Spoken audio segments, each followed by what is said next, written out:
Hola, buen día. Hoy vamos a hablar acerca de la nomenclatura de las neoplasias. Como sabemos, neoplasia significa crecimiento nuevo y se dice que las neoplasias disfrutan de cierto grado de autonomía y tienden a aumentar el tamaño independientemente de su entorno. A las neoplasias frecuentemente se les conoce como tumor y el estudio de los tumores se les denomina oncología. En oncología, la neoplasia se clasifica en neoplasia benigna y neoplasia maligna.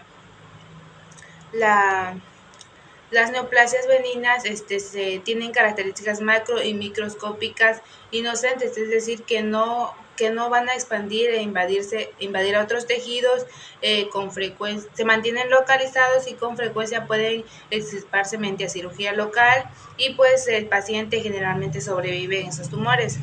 En cambio, los tumores malignos se les conoce como cánceres y estos sí tienden a invadir otros tejidos y por lo general causan la muerte. Bueno, tenemos que una neoplasia, independientemente si se trata de que sea benigna o maligna, va a estar conformada por dos elementos principales, que va a ser el parénquima y el estroma. Si tuviéramos una masa de células, a esta masa se le va a llamar parénquima. Y pues como todo tipo de célula necesita nutrientes para seguir desarrollándose, aquí va a entrar el segundo elemento que va a ser el estroma. El estroma va a estar compuesto por los vasos sanguíneos que le van a dar alimento a estas células, por tejido conjuntivo que va a rodear la lesión y también por algunas células inmunitarias como los linfocitos o los macrófagos. Bueno, pues a continuación vamos a tener que los tumores benignos, en base a la población celular que le dio origen, se le va a agregar el sufijo OMA, es decir, la célula de origen más el sufijo OMA. Y algunos ejemplos sería que si la neoplasia deriva del tejido fibroso, se le va a llamar fibroma. Si deriva del tejido adiposo, se le va a llamar lipoma. Y así sucesivamente, si deriva de los huesos se le va a llamar osteoma o del cartílago condroma y así sucesivamente se va a ir dando estas clasificaciones con el sufijo oma en caso de ser benignas. Bueno, también tenemos los tumores malignos. Aquí, si la neoplasia va a derivar del tejido de revestimiento, le vamos a agregar el sufijo carcinoma más su célula de origen y va a dar lugar al nombre. Y en cambio, si la neoplasia deriva del tejido mesenquimatoso, se le va a poner su célula de origen más el sufijo sarcoma y así se va a ir clasificando sucesivamente. Algunos ejemplos sería que si tenemos una neoplasia del tejido fibroso, se le va a llamar fibrosarcoma. Si es del tejido adiposo, le vamos a llamar liposarcoma. Si va a derivar del hueso, pues se le va a llamar osteosarcoma, o del cartílago condrosarcoma, o si deriva de las células de la piel, pues se le va a llamar carcinoma epidermoide y así sucesivamente se le va a ir dando esta clasificación. Bueno, pues también se dice que las células tumorales pueden sufrir una diferenciación divergente y con esto crear a los llamados tumores mixtos. Algunos ejemplos sería el tumor mixto de la glándula salival, el fibroadenoma, los coristomas o los amartomas y pues entre otros.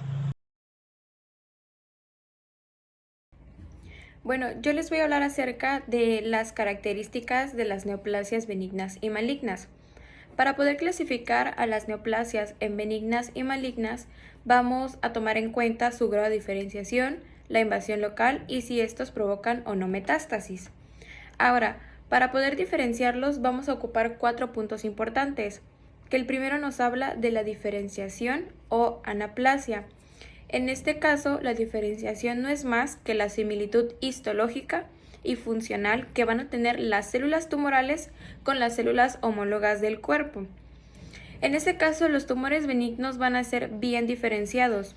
Esto hace referencia a que las células del tumor van a ser similares o iguales a las células del órgano que está afectando. Por otro lado, en las neoplasias malignas vamos a tener la falta de diferenciación, que también se le denomina anaplasia, que es más que nada la falta de diferenciación de las células del tumor con las células homólogas del cuerpo. En la velocidad de crecimiento tenemos que los tumores benignos tienen un crecimiento lento, progresivo e incluso algunas veces pueden detener ese crecimiento. En los tumores malignos vamos a tener que el crecimiento es rápido y errático, pero algunas otras veces también puede ser de crecimiento lento. Como tercer punto tenemos la invasión local. ¿Esto qué quiere decir? Que, bueno, los tumores benignos son masas cohesivas que se encuentran encerrados dentro de una cápsula. Esto es que no permite que sus estructuras se expandan e invadan los tejidos sanos circundantes, mientras que los tumores malignos van a carecer de esa cápsula, por lo cual van a ser localmente invasivos y van a infiltrar a los tejidos sanos circundantes.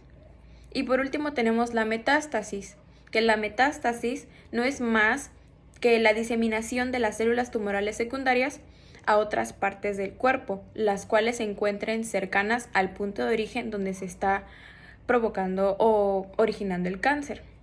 En los tumores benignos no va a haber metástasis, pero en los tumores malignos sí van a haber metástasis. Ahora, los cambios histológicos que van a ocurrir en nuestras células se van a dividir en tres, que es el pleomorfismo. El pleomorfismo es la variación en forma y tamaño de las células o de sus núcleos. Esto quiere decir que pueden haber células más pequeñas que otras y que sus núcleos pueden ser más pequeños que otras células a comparación. El segundo punto van a ser la morfología nuclear anómala. Esto quiere decir que los núcleos de las células se van a teñir de un color oscuro al agregarle cierta tinción. Y por otro lado, van a tener grumos de cromatina gruesos, irregulares, y va a haber un aumento de la relación núcleo-citoplasma. ¿Esto qué quiere decir? Bueno, la relación núcleo-citoplasma va a ser que el núcleo va a ser más grande que el tamaño de la propia célula. Y como tercer punto tenemos la pérdida de la polaridad, que la pérdida de la polaridad no es más que nada que la orientación alterada de la formación de masas anárquicas que se encuentran desordenadas, es decir, que no llevan un patrón de orden. Ahora, vamos a tener lo que es la metaplasia, que la metaplasia no es más que nada que la sustitución de una célula madura por otro tipo de célula madura que está normalmente asociado a daño, reparación y regeneraciones tisulares. Y la displasia, que bueno, la displasia literalmente se va a significar crecimiento desordenado. ¿Por qué? Bueno, este término de crecimiento desordenado, pues es gracias a la constelación de cambios histológicos que aparecen cuando hay una neoplasia. Es decir, es la pérdida de uniformidad y de organización de las células que puede variar de leve a grave.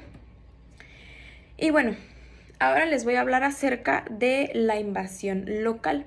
Como ya les había mencionado antes, los tumores benignos no causan esa invasión local gracias a que estos contienen un núcleo que los mantiene encerrados y no permite que invada los tejidos circundantes sanos. Eso quiere decir que, bueno, a comparación de las neoplasias malignas, estos no van a causar tal invasión local.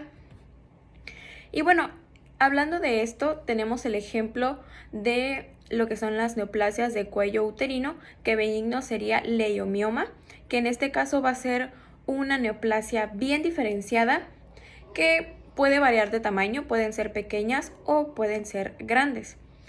Y por otro lado tenemos lo que son las neoplasias malignas, que es un leiomiosarcoma. En este caso, la neoplasia maligna, como ya les había dicho, va a carecer de esa cápsula que mantiene al tumor sin infiltrar el tejido sano circundante. Bueno, ahora les voy a hablar de la metástasis, que la metástasis no es más que nada que la invasión por parte del tumor a través de cavidades corporales, vasos sanguíneos y vasos linfáticos. Estos van a ayudar al transporte de las células tumorales secundarias para que puedan migrar del órgano de origen a otros órganos que se encuentren cerca de él. Y van a existir 4 puntos que van a favorecer a la metástasis. La primera va a ser la falta de diferenciación. La segunda va a ser la invasión local. que estas dos primeras, tomando en cuenta, ya son características de las neoplasias malignas. El tercer punto va a ser el crecimiento rápido y el cuarto punto va a ser el tamaño del tumor, que en este caso debe ser un tumor grande para que se pueda provocar la metástasis. Y como habíamos mencionado anteriormente, la metástasis es característica de las neoplasias malignas. Esto quiere decir que solo van a tener esta característica las neoplasias malignas. Ahora, hablando de las vías de diseminación, vamos a tener la siembra de cavidades y superficies corporales. Esto va a ser la dispersión de las células tumorales secundarias a espacios peritoneal, pleural, pericárdico, subaracnoideo o también articular. Ahora, hablando de la diseminación linfática, pues esto va a ser a través de los ganglios regionales linfáticos. Después de pasar por los ganglios linfáticos, pues esto van a llegar a lo que es todo el cuerpo. Y como la última vía de diseminación tenemos la vía hematológica, que esta va a ser una característica de los sarcomas. Y bueno, las venas van a ser las que resultan invadidas con una mayor frecuencia que las arterias. Esto va a que primero lo que va a ser invadido son las venas. Y de las venas, las células tumorales secundarias van a migrar y se van a pasar a lo que es todo el cuerpo. Yo les voy a hablar y explicar sobre la epidemiología del cáncer. Antes de comenzar les voy a dar una breve introducción. La epidemiología del cáncer puede contribuir en gran medida a conocer el origen del cáncer. Puede obtenerse importantes conocimientos acerca de las causas del cáncer a partir de estudios epidemiológicos que relacionen influencias concretas ambientales, raciales, posiblemente hereditarias y culturales con la aparición de neoplasias concretas. Ciertas enfermedades asociadas a un riesgo aumentado de desarrollar cáncer también aportan claves a la patogenia del cáncer. Para comenzar, primero tenemos la incidencia del cáncer. Puede obtenerse alguna perspectiva de la probabilidad de desarrollar una forma concreta de cáncer a partir de los datos nacionales de incidencia y mortalidad. Globalmente se calculó que en 2011 se producirían alrededor de 1.5 millones de casos nuevos y 569,000 personas morirían de cáncer en Estados Unidos. En esta imagen nos muestra, o más bien nos representa, la incidencia de las formas más comunes de cáncer y las principales causas de muerte. Como pueden notar, el aumento significativo de la tasa de mortalidad global de cáncer entre hombres fue atribuido en gran medida al cáncer de pulmón, pero que después empezó a caer, como nos lo muestra aquí, con un 29%. Por el contrario, la tasa de mortalidad global de cáncer en las mujeres ha disminuido ligeramente, principalmente por una reducción de la tasa de cáncer de cuello uterino, estómago e intestino grueso. Estas tendencias positivas se han visto contrarrestadas por el ascenso de la tasa de cáncer de pulmón entre las mujeres, lo cual no hace mucho era una forma relativamente infrecuente de cáncer en este sexo. Un punto también importante que quisiera mencionarles es que la reducción de la tasa de mortalidad de cáncer de cuello uterino está directamente relacionado con el uso generalizado de los estudios de citología para la detección precoz de este tumor y de sus lesiones precursoras. Como siguiente punto tenemos las variables geográficas y ambientales. Los factores ambientales son la causa principal de cánceres esporádicos más comunes. Este concepto se puede confirmar con las diferencias geográficas de las tasas de mortalidad de formas específicas de cáncer. Por ejemplo, la tasa de mortalidad de cáncer de mama es de unas 4 a 5 veces más alta en Estados Unidos y Europa que en Japón. Por el contrario, la tasa de mortalidad por carcinoma de estómago en ambos sexos es de unas 7 veces más alta en Japón que en Estados Unidos. Como sabemos, no son pocos los carcinógenos ambientales.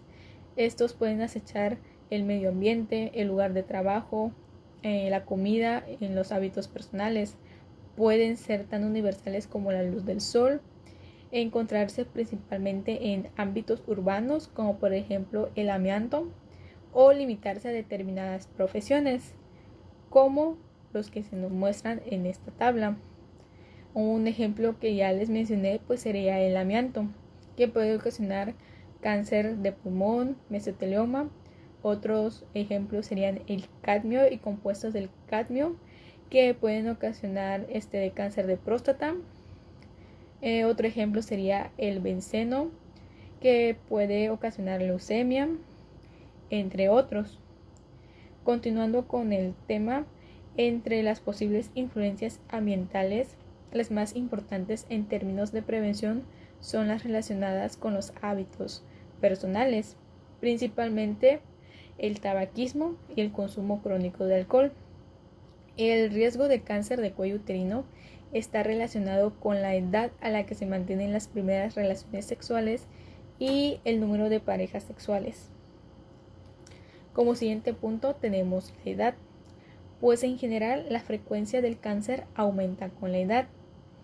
La mortalidad de cáncer se produce con mayor frecuencia entre los 55 y los 75 años y la tasa disminuye después de los 75.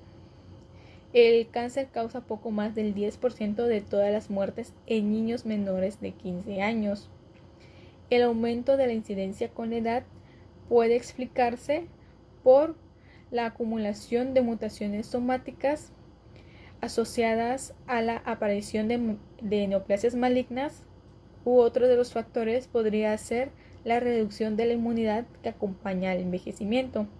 Y como ya dijimos, que el cáncer causa poco más del 10% de muertes en niños menores de 15 años, pues los principales cánceres mortales en niños que se presentan en niños son la leucemia, los tumores del sistema nervioso central, los linfomas, los sarcomas de tejidos blandos y los sarcomas óseos. Como siguiente punto tenemos la herencia. Las formas hereditarias del cáncer pueden dividirse en 3 grupos en función de su patrón de herencia.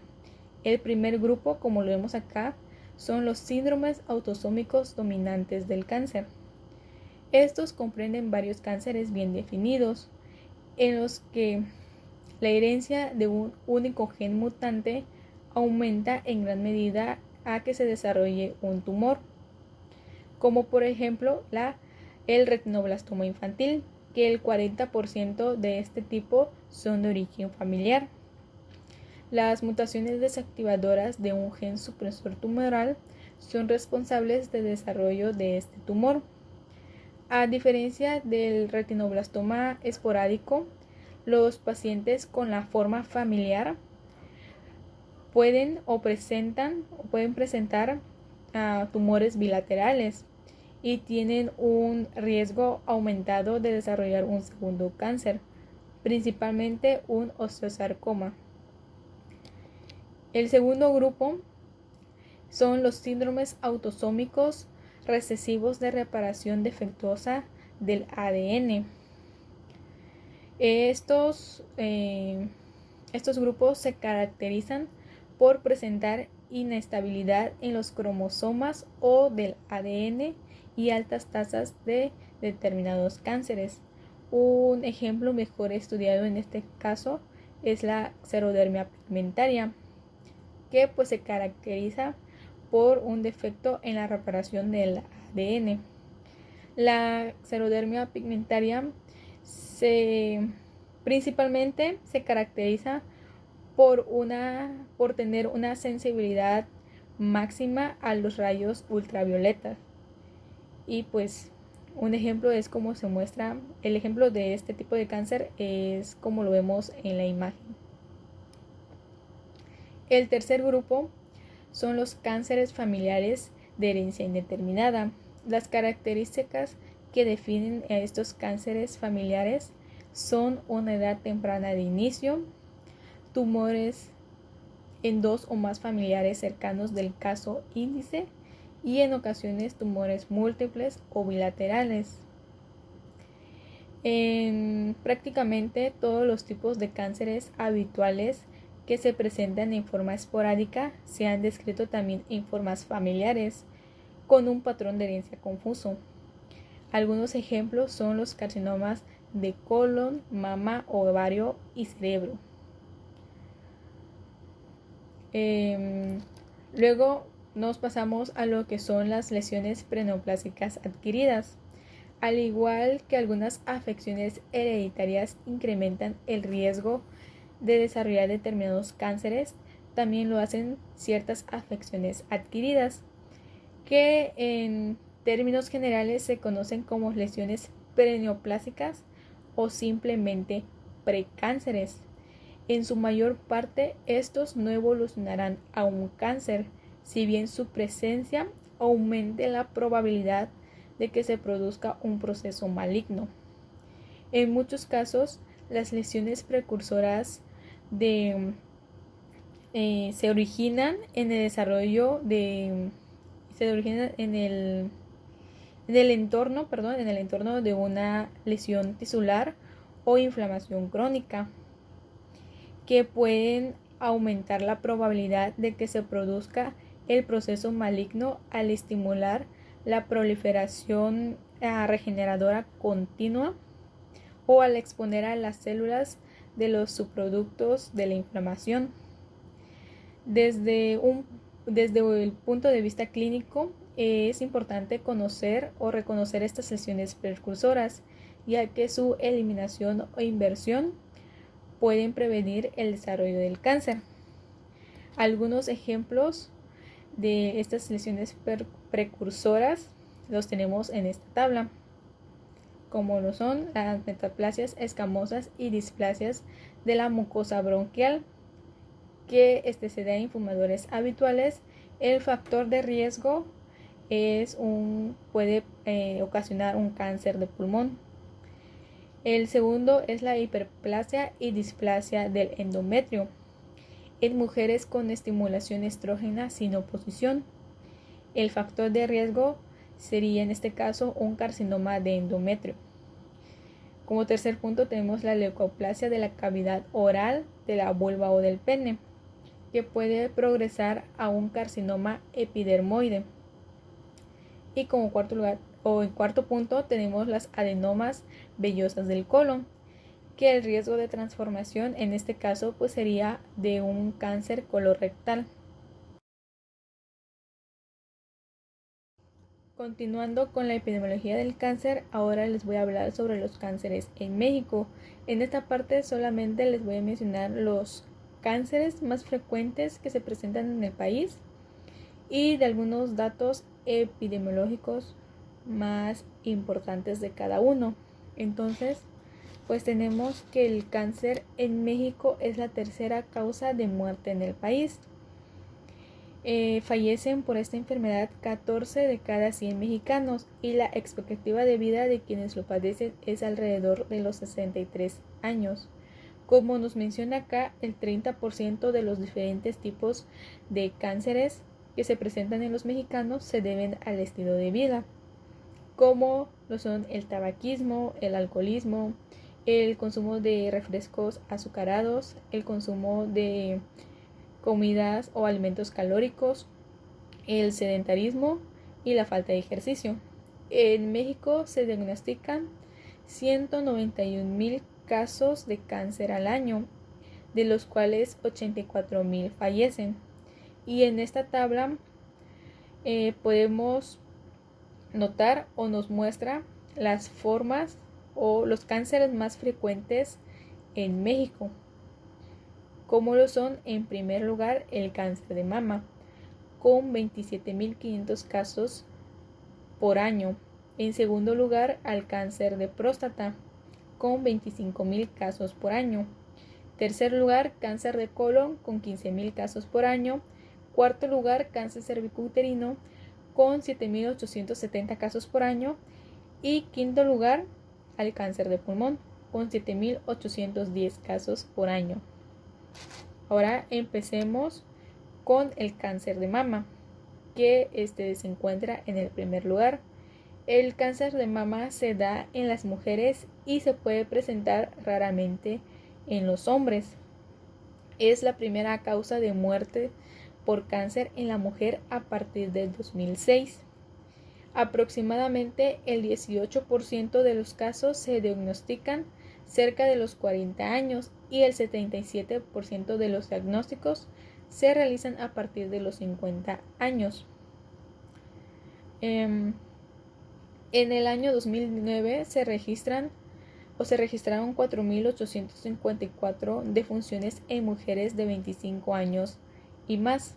En 2022 se han registrado 15.729 nuevos casos de cáncer de mama en México. Esto de acuerdo con el boletín epidemiológico de la semana 39 de la Secretaría de Salud. En esta siguiente imagen tenemos un cuadro que hace referencia a los casos registrados que hubieron en el 2022.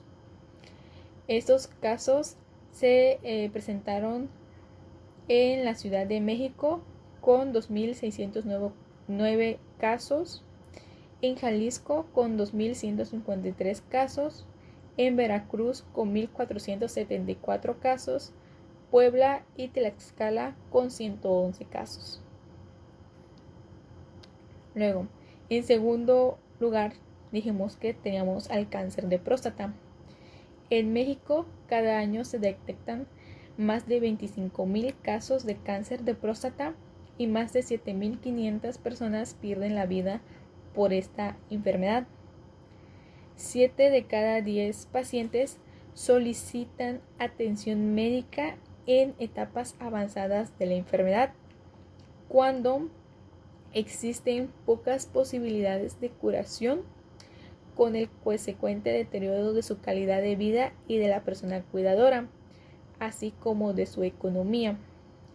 1 de cada 6 mexicanos está en riesgo de padecer esta enfermedad, por lo que es indispensable que a partir de los 40 acudan a revisión médica anual, sobre todo quienes presentan antecedentes familiares de cáncer. Y pues en ese caso se realiza el examen de antígeno prostático específico. Tienen mayor riesgo las personas mayores de 65 años, quienes tienen o tuvieron familiares con esta enfermedad, principalmente si son de primera línea, ya que las posibilidades se multiplican por 8. Y pues va a aumentar la posibilidad de que se desarrollen este tumor en personas quienes padecen síndrome metabólico, hipertensión arterial y obesidad, o en caso de que sean sedentarios. En tercer lugar tenemos al cáncer de colon. En México, 15.000 casos nuevos son de este tipo de cáncer. El cáncer de colon comienza cuando se forman pequeños grupos de células no cancerosas, denominadas pólipos, los cuales pueden generar pocos síntomas o nada de síntomas. Es la primera causa de muerte por tumores malignos en la Ciudad de México, Estado de México y entidades del norte del país. Factores de riesgo para que se desarrolle este tipo de tumor son la obesidad, el tabaquismo, el sedentarismo, el alcoholismo y el consumo excesivo de carnes rojas. En cuarto lugar, dijimos que encontraríamos al cáncer cervicouterino.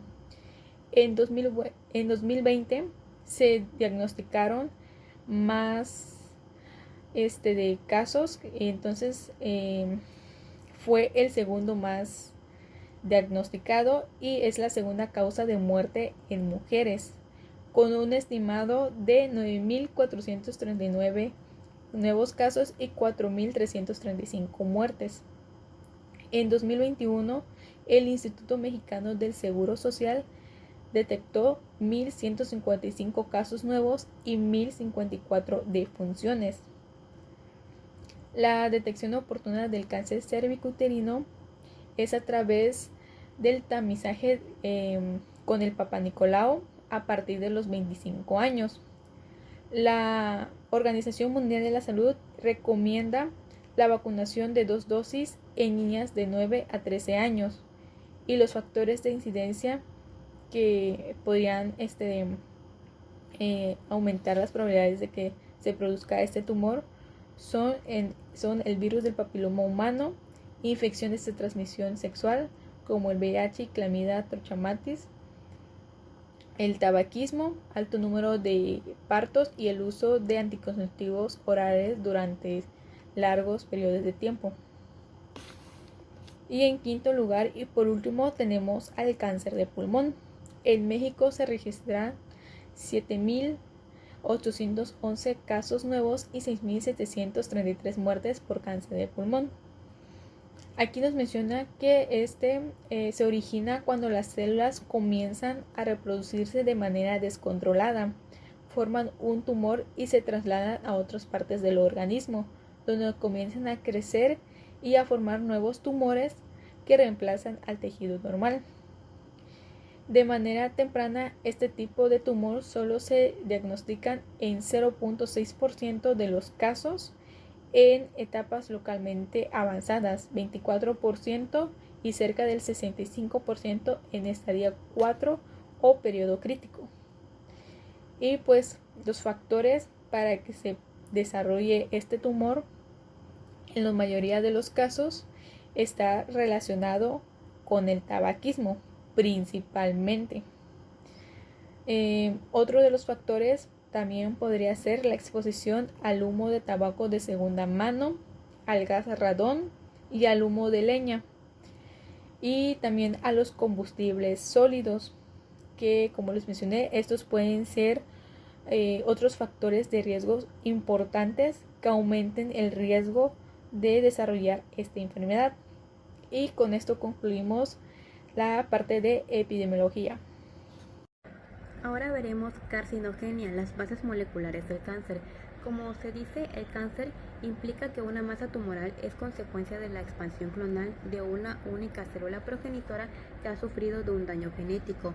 Tenemos principalmente las dianas de lesiones genéticas, las cuales son 4 clases distintas de genes reguladores normales. Como primer punto tenemos a los protoncongenes, segundo a los genes supresores tumorales, tercero a los genes reguladores de la muerte celular programada, conocido también como el apoptosis, y de cuarto los genes relacionados con la reparación del ADN.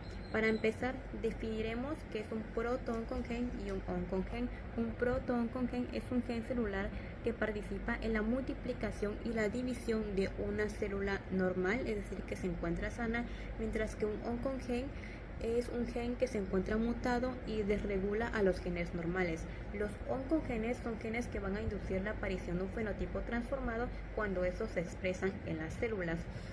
Después tenemos a los genes supresores tumorales, los cuales son genes que van a impedir el crecimiento normal de la célula. Cuando estos genes desaparecen o mutan de la célula, van a provocar que haya una proliferación descontrolada de esta misma.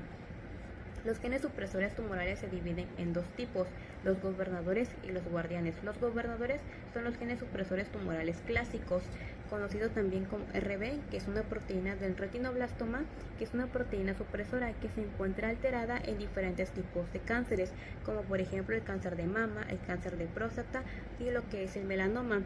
Y los guardianes, que son los responsables de detectar el daño en el genoma, como el gen TP53, también conocido como el guardián del genoma, el cual es un factor regulador transcripcional que actúa como respuesta al daño del ADN por cancerígenos o por radiaciones gamma. Otro punto serían las lesiones genéticas en el cáncer. Veremos las modificaciones en el cariotipo de los tumores, en el cual nos dice que los cánceres tienen un cariotipo prácticamente normal, mientras que en otros cánceres se ha detectado la presencia de aneuploidía, que es con la pérdida o la ganancia de cromosomas enteros o solo alguno de sus brazos. Siguiente, tenemos a las translocaciones equilibradas, el cual nos dice que es el reordenamiento del material cromosómico sin material cromosómico adicional ausente. Cuando dos cromosomas que se translocan quedan unidos, estos dos cromosomas mantienen la totalidad de su información genética y se asocian principalmente a procesos malignos, en particular en neoplasias hematopoyéticas y mesenquimatosas, dando lugar a la sobreexpresión de protoncogenes al eliminar sus elementos reguladores normales y someterlos al control de un promotor inadecuado y muy activo. Un ejemplo tenemos al linfoma de Burkitt, el cual es una lesión osteolítica de la mandíbula. Se debe a una proliferación exacerbativa del linfocito B en el centro germinal en los ganglios linfáticos. Dentro del linfocito B tenemos al gen MYC, que es un factor de transcripción inhibitorio. Entonces hay una yuxtaposición del gen IGH con el gen MYC ubicado en el cromosoma 14 del brazo corto en la posición 24 distintivo citogenético del linfoma. Después tenemos a las translocaciones oncógenas, que van a crear genes de fusión que codifican nuevas proteínas quiméricas, como por ejemplo el cromosoma Filadelfia, el cual se ve en la leucemia mieloide crónica, que consiste en una translocación recíproca y equilibrada de los cromosomas 22 y 9. Después tenemos a las deleciones, que son cambios estructurales en la pérdida de segmentos cromosómicos, causando una modificación de la información genética. Lo dividiremos en dos tipos, en las microlesiones y en las macrolesiones. Las microlesiones son la pérdida de pares de bases del ADN, mientras que las macrolesiones lo dividiremos en deleciones proximal y deleción distal. La deleción proximal es la pérdida de un segmento cromosómico cerca del centrómero, mientras que la deleción distal es la pérdida del segmento cromosómico cerca de los telómeros. Después vemos amplificaciones génicas, que pueden producir varios cientos de copias del protocogen de la célula tumoral y se ven patrones mutuamente excluyentes, como lo que es varias estructuras extracromosómicas pequeñas que les denominaremos como diminutos dobles, y otras regiones que se tiñen de forma homogénea. Entrando a la aneuploidia, que es un número de cromosomas que no es múltiplo del estado haploide, que no es múltiplo de 23, es notablemente frecuente en carcinomas, principalmente como consecuencia de los errores del control de la mitosis, que es un mecanismo principal del control del ciclo celular que actúa evitando la segregación incorrecta de los cromosomas. Entrando a lo que es el microARN o miRN, que es un fragmento de ARN monocatenario no codificador que mide aproximadamente 22 nucleótidos y funcionan como un regulador negativo de los genes. Va a inhibir la expresión posttranscripcional al reprimir la traducción y al escindir al ARN mensajero. Entonces, como vemos aquí en la imagen que nos muestra, es que se encuentra el gen de miRN y también se encuentra un oncogen que intenta traducirse. La actividad disminuida de miRN va a inhibir la traducción del oncogen, uniéndose el miRN a una diana del oncogen, que va a ocasionar un exceso de oncoproteína, va a provocar un aumento de la proliferación y va a reducir la apoptosis. En la siguiente imagen vemos que hay una sobreexpresión del gen miRN y vemos a un gen de supresión tumoral. El miRN se va a unir a la diana del gen de supresión tumoral y va a reducir la producción de la proteína supresora, va a generar el aumento de la proliferación y la reducción de la apoptosis, y ambas van a contribuir a la carcinogenia.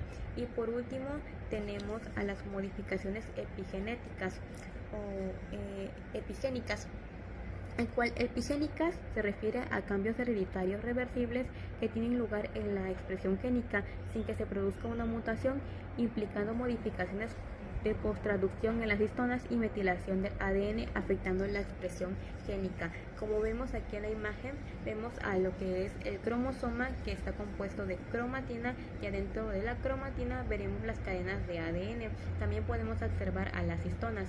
Entonces lo que sucederá es que las cadenas de ADN se van a intentar enrollar alrededor de las histonas para hacer una compactación y una regulación genética. Para esto, para proteger el material genético.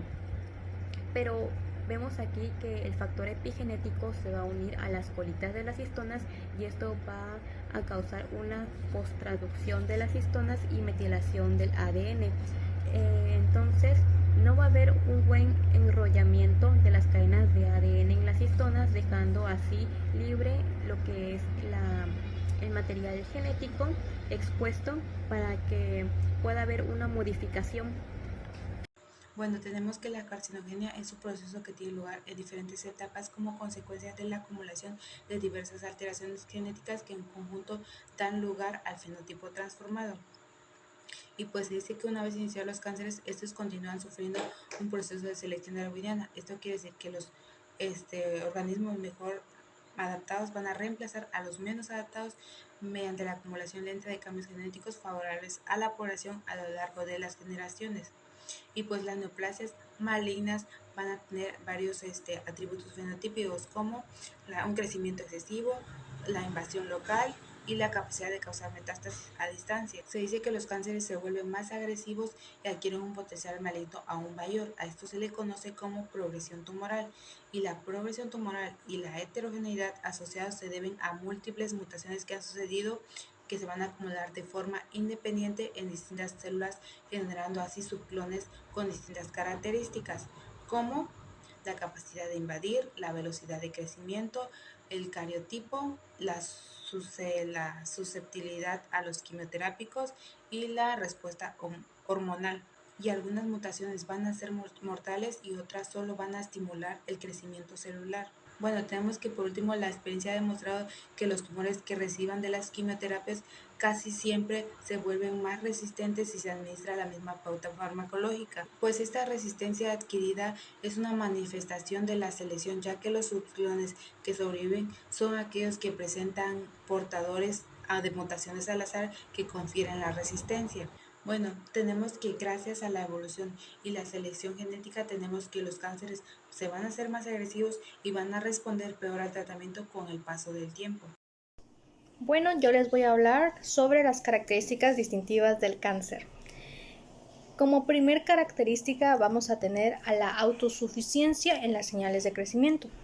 Esta va a estar regulada por distintos pasos. Como primero de ellos va a estar el factor de crecimiento. Aquí la célula lo que va a hacer es formar sus propios factores de crecimiento mediante una estimulación autócrina. ¿Y eso qué va a hacer? Pues favorecerle su replicación celular. Como siguiente punto vamos a tener a los receptores de crecimiento. Estos van a estar regulados por 3 mecanismos. El primero de ellos va a ser la activación en ausencia de un ligando. Esta nos dice que el receptor de crecimiento no va a necesitar de un factor de crecimiento para que éste sea activado. El segundo mecanismo nos habla sobre la sobreexpresión de los genes que codifican los genes receptores. Y aquí nos dice que el receptor de crecimiento no necesita de una gran cantidad del factor de crecimiento para que éste sea activado, para que éste sea sobreexpresado. Y como tercer mecanismo vamos a tener al reordenamiento de los genes que activan las tirosinas sinasas receptoras. Como tercer punto vamos a tener a los segundos mensajeros.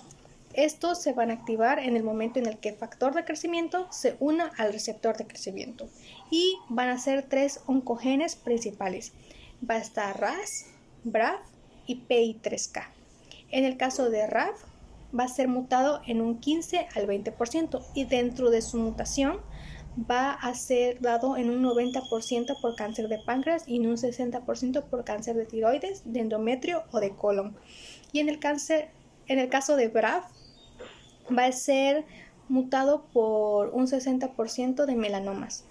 En el caso de PI3K, este va a ser regulado negativamente por PTEN y eso va a hacer que se activen vías que hagan que se reproduzca o que se cree un crecimiento celular.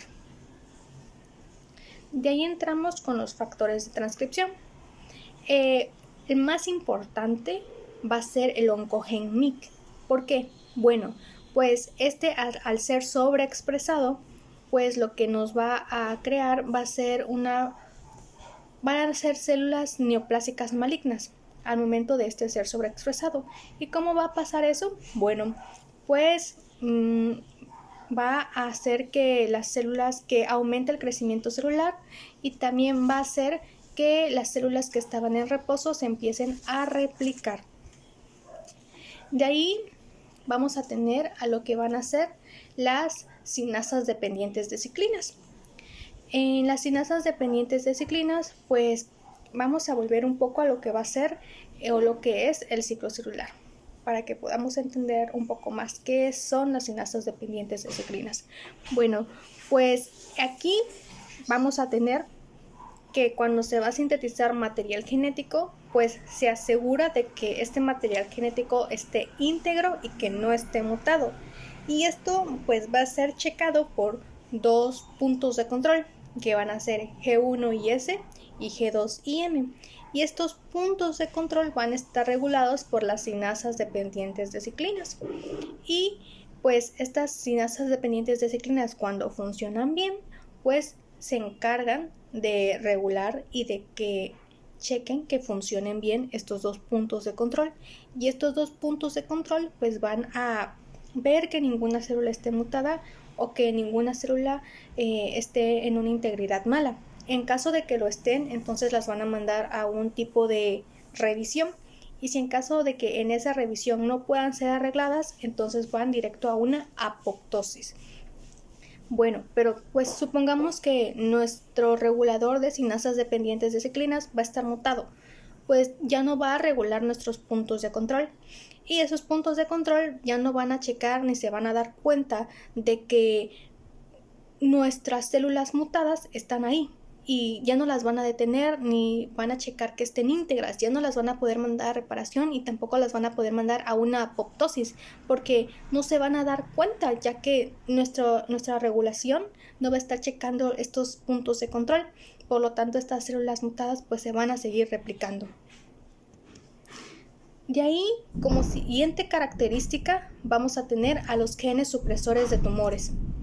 Y con esto volvemos a lo que viene siendo otra vez el concepto de los protooncogenes, que fue lo que ya fue tocado anteriormente.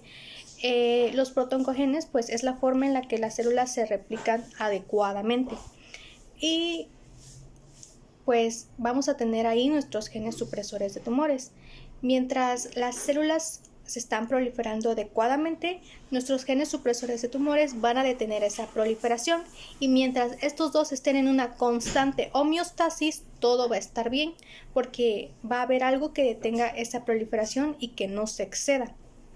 Pero supongamos que nuestros protooncogenes ya no son protooncogenes, van a ser oncogenes, proliferación de células malignas.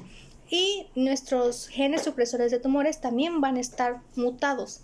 Entonces, mientras están proliferando células malignas, ya no van a haber genes supresores de tumores que detengan esa proliferación maligna, porque va a estar mutada. Por lo tanto, la homeostasis se va a destruir y pues se va a seguir proliferando células malignas.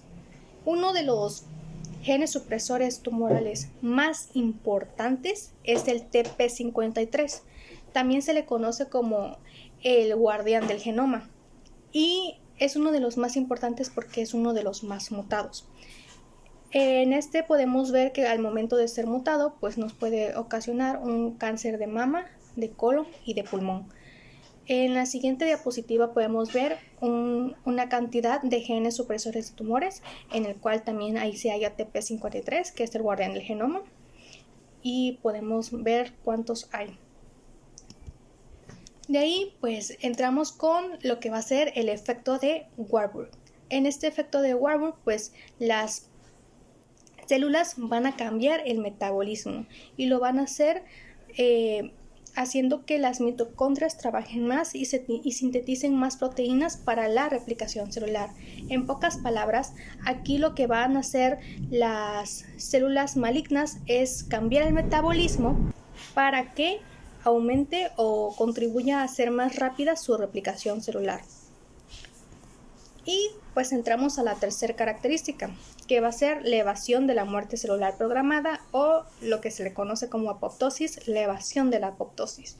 Esta principalmente va a estar dada por una vía intrínseca y va a ser activada por medio del estrés, por medio de los daños al ADN y por medio de la radiación.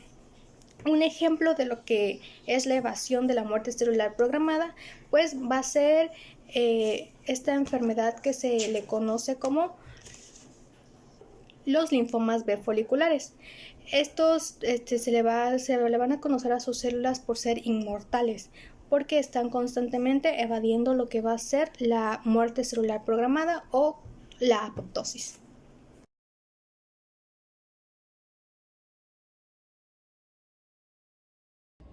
Bueno, yo les hablaré ahora del potencial ilimitado de replicación, que son las propiedades de las células cancerosas afines de las células madre.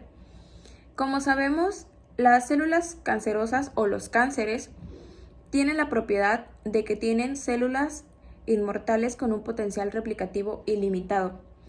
Estas propiedades, esta característica, la van a otorgar tres diferentes propiedades, que la primera es la evasión de la senescencia. La senescencia hace referencia al envejecimiento de la célula, que aproximadamente una célula normal se divide de 60 a 70 veces. Pasado ese tiempo o esas veces de replicación, la célula se va a hacer senescente y ya no va a poder seguir replicándose. Como segundo punto, tenemos la evasión de la crisis mitótica, que es el aumento de la capacidad replicativa que por sí solo no es suficiente para poder generar o conferir esa inmortalidad en la célula. Y por último, también que es muy importante, tenemos la autorrenovación, que las células son inmortales porque también son capaces de autorrenovarse. Estas células van a experimentar una división asimétrica para generar una célula madre y que a partir de la generación de esta célula madre se pueda diferenciar. Y aquí nos da el ejemplo de las neuronas.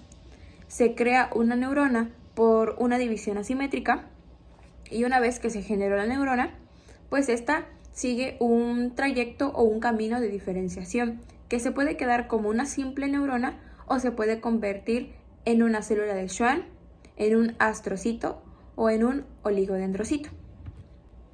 Ahora hablaremos de la angiogenia.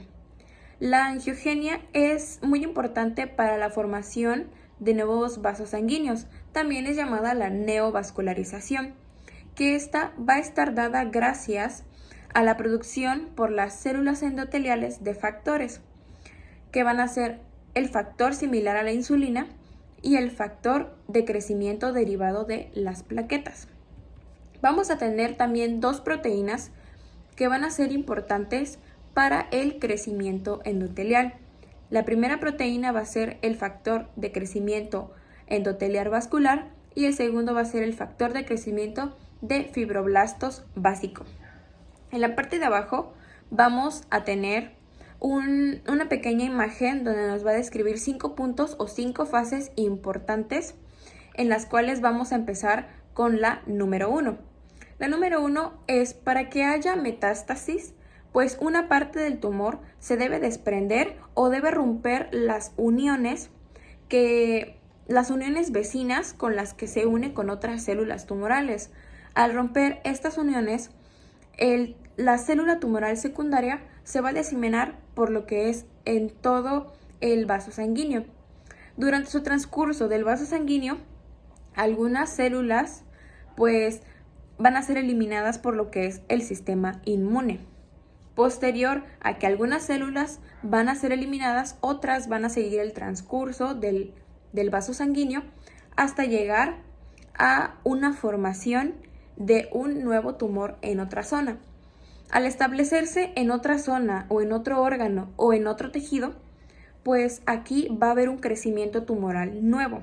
Al haber un crecimiento tumoral nuevo, va también a haber un crecimiento nuevo de vasos sanguíneos, porque como sabemos, los vasos sanguíneos van a ser los que van a alimentar al tumor para que éste pueda seguir creciendo. Y es así como podemos entender la importancia de la angiogenia en la presencia de las neoplasias. Ahora hablemos de los agentes carcinógenos o etiología del cáncer. Ahora debemos de saber qué agentes carcinógenos extrínsecos son los que afectan para que se desarrolle una incidencia de cáncer. En este caso son 3: los productos químicos, los de energía radiante y los microbianos. Ahora, hablemos específicamente ahora de los productos químicos. Los productos químicos se dividen en dos, de acción directa y de acción no directa. Los de acción directa son aquellos que no van a requerir conversión metabólica para ser carcinógenos. Si bien estos son carcinógenos débiles, estos son utilizados principalmente para los tratamientos neoplásicos, por ejemplo los alquilantes, que son utilizados para la quimioterapia, que estos han curado, han controlado y han retrasado con éxito la incidencia de algunos tipos de cánceres, más sin embargo, más tarde suelen causar una segunda forma tipo de cáncer, como la leucemia. Lo más preocupante aún es que causan cáncer y son tratados o son aplicados en los tratamientos no neoplásicos, como por ejemplo la artritis reumatoide o la granulomatosis de Werner. Si bien estos son carcinógenos débiles, suelen ser tratados con mucho criterio. Ahora, los agentes de acción indirecta son aquellos que sí requieren conversión metabólica para ser carcinógenos finales. Uno de los potentes químicos de acción indirecta son los hidrocarburos policíclicos, que son aquellos que se encuentran en los combustibles fósiles. Por ejemplo, en la combustión a alta temperatura del tabaco se forman los benzoapireno y otros carcinógenos que están relacionados directamente con el cáncer de pulmón en los fumadores. Además de los hidrocarburos policíclicos, también son producidos por grasas animales durante el proceso de asar carnes y se encuentran en carnes y pescados ahumados. Ahora hablemos de los mecanismos de acción de carcinógenos químicos. Estos se dividen en dos procesos: iniciación y promoción. Los de iniciación vamos a tener la inducción de mutaciones. Estas inducciones de mutaciones no suelen ser letales, mas sin embargo van a tener un efecto rápido y reversible de memoria en la célula. Un efecto rápido porque el puede estar expuesto al agente químico durante un tiempo corto, pero este va a causar un daño irreversible y de memoria, con lo que llevará a una transmisión clonal de las células de la progenie. En el proceso de promoción nos dice que la producción de inducción tumoral en células iniciadas previamente. Esto aquí van a entrar los promotores, que son aquellos que van a inducir con mayor incidencia la etiología del cáncer. Estos pueden ser promotores tanto farmacológicos como hormonales. Y pues esto hace que potencie la proliferación de las células iniciadas y pues se dé una neoplasia o un cáncer. Bueno, ahora hablemos de la carcinogenia por radiación. Nos dice que la radiación puede ser de cualquier origen y este es un carcinógeno establecido. Durante el origen puede ser los rayos UV de la luz solar, los rayos X, la fisión nuclear y los radionucleósidos. Ahora hablemos de los antecedentes. Nos dice que un estudio del seguimiento de los supervivientes de las bombas atómicas de Hiroshima y Nagasaki reveló una incidencia notable aumentada de leucemia, principalmente en leucemia mieloide, tras un periodo latente de 7 años, además de una tasa de mortalidad por carcinoma de tiroides, mama, colon y pulmón. Dentro de los factores de riesgo y los tipos de exposición, tenemos que los factores de riesgo son aquellas personas de tez blanca y que viven en unas zonas que están expuestas a una mayor luz solar. Y dentro de los tipos de exposiciones tenemos que encontrar las acumuladas intermitentes. Ahora, los cánceres cutáneos distintos del melanoma se asocian a la exposición acumulada de la radiación UV, mientras que los melanomas se relacionan a una exposición intensa intermitente, como sucede al tomar el sol. Ahora, la radiación va a tener un tipo de daño al ADN de formación de dímeros de pirina y la reparación requiere mecanismos de disminución de los glúcidos, pero al estar dañado el ADN es imposible que esta reparación se lleve a cabo, por lo tanto se tiene que la radiación es un carcinógeno establecido. Dentro de la carcinogenia microbiana y virus de ARN encontramos los HTLV1, o mejor conocidos como el virus lintrófobo T humano 1. Esto pertenece a la familia de los del retrovirus y está asociado a causar leucemia o linfoma de linfocitos T del adulto. Este tiene un tropismo por el linfocito TCD4 y la infección requiere de una transmisión de las células infectadas, ya sea por relación sexual, hemoderivados o lactancia materna. Esta causa de 3 al 5% leucemia en pacientes que contraen este virus y tiene un periodo de latencia de 40 a 60 años, por eso es mejor conocido como linfoma de linfocitos T del adulto. En su congenia, este sintetiza una proteína llamada TAX, que está inactiva y potencia la activación de la ciclina D, lo que provoca un aumento de la replicación celular, por lo tanto hace que proliferen células descontroladas y lo que cause una neoplasia. Ahora, los virus de ADN oncógenos se dice que son aquellos que se entregan en el genoma de la célula del anfitrión y forman una asociación estable. El virus no completa su ciclo de replicación porque se interrumpen los genes víricos esenciales durante la integración del ADN vírico. Sin embargo, este puede permanecer por latencia durante muchos años y en este periodo los genes se transcriben pronto en el ciclo vital del virus y suelen ser importantes para la transformación celular. Dentro de estos virus encontramos el virus de VPH o al virus del papiloma humano. Si bien estos suelen causar condilomas acuminados con bajo potencial maligno, pero esto se debe al tipo de VPH que se tenga. Por ejemplo, los VPH6 y VPH11 se relacionan a los de tipo de riesgo bajo. Ahora, los cánceres escamosos cervicouterinos contienen los tipos 16 y 18 del VPH en más de un 90% de los casos, y los carcinomas cervicales asociados al VPH se produce una integración aleatoria del genoma vírico al ADN de la célula infectrón que interrumpe el ADN vírico. Y pues la infección por el VIH por sí sola no es suficiente para la carcinogenia, pero sin embargo puede participar en su proceso debido ya sea a promotores.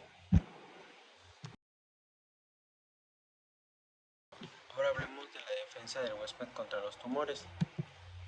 Los antígenos tumorales son aquellos que se van a encargar o son expresados a través de proteínas extrañas del cuerpo.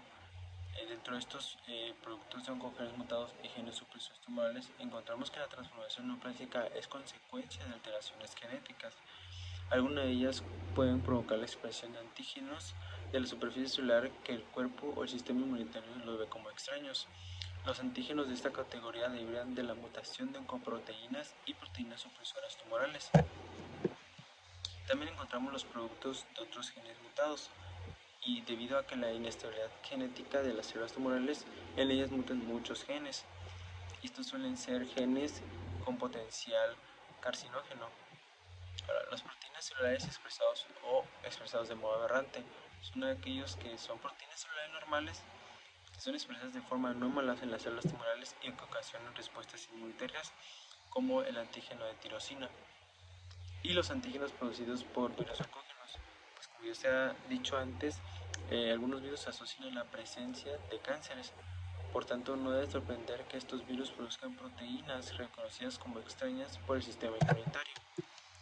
Igual encontramos los antígenos oncofetales. Los antígenos oncofetales o también antígenos embrionarios, como el antígeno carcinoembrionario o la alfa-fetoproteína, se expresan durante la embriogenia, pero no en los tejidos adultos normales. Y la alteración de las glucoproteínas y glucolípidos de la superficie celular.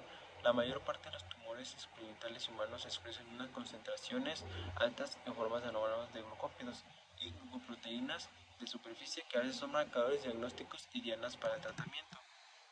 Igual encontramos los mecanismos efectores antitumorales. Estos suelen ser los linfocitos T citotóxicos que en el ser humano parecen desempeñar una función protectora principalmente frente a neoplasias asociadas a virus, como por ejemplo el linfoma de Burkitt inducido por el virus de Epstein-Barr y tumores producidos por el virus del papiloma humano. También encontramos los linfocitos citólicos naturales, o también llamados células NK, que son capaces de destruir células tumorales sin civilización previa y pueden ofrecer la primera línea de defensa frente a las células tumorales. Y por último tenemos a los macrófagos. Los macrófagos activados destruirán los tumores por mecanismos similares a los utilizados para eliminar microbios o por secreción del factor necrótico tumoral.